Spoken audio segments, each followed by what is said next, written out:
շիկար մազերով աղջիկներ հավաքվեք, ձեզ համար հետաքրքիր տեխնիկա եմ բերել, շատերի խնդրանքով որոշեցի այս տեխնիկայով կիսվել ձեզ հետ։ Շատերս գիտենք, որ շիկար մազերը շատ խնամքի կարիք է զգում, ինչպես նաև երանգը ճիշտ ստանալու համար պետք է տեխնիկան քայլ առ քայլ կատարել։ Բերեմ մեկ օրինակ, տվյալ պահին ձեր մազերը, երբ որ դուք հաճախակի ներկում եք շիկահեր, արմատի հատվածը մուգ է ծայրել շիկահեր են։ Որպեսզի ստանալ համահունչ, ինչ պետք է անենք։ Տվյալ պահին արմատը պետք է նախ գունաթափենք, կախված է մազի որակից։ Եթե ձեր մազերը հաստ են, գունաթափում եք 6%-ով, միայն մուգ հատվածը, իսկ եթե ձեր մազերը բարակ են, գունաթափում եք 3%-ով։ Այնուհետև անցնում ենք հաջորդ քայլին։ Վերցնում ենք խորը լվացող շամպունը, լվանում ենք մազերը, կատարում ենք խորը խնամք, ինչու համար, որպեսզի կարողանանք այդ փոշին մազերի միջից ամբողջությամբ հանենք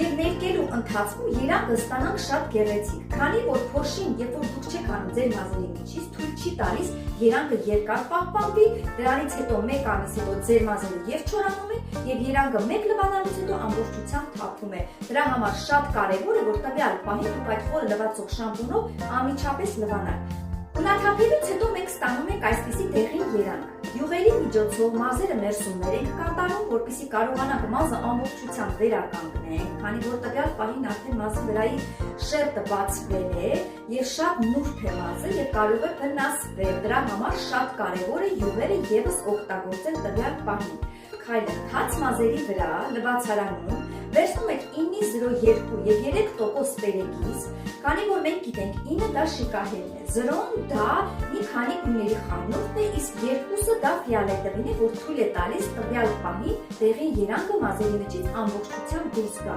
Ներկելուց հետո ստանում եք այդպիսի հրաշալի արդյունք։ Մենք դե իմ սիրելիներս, փորձեք եւ գրեք մեկնաբանությունը։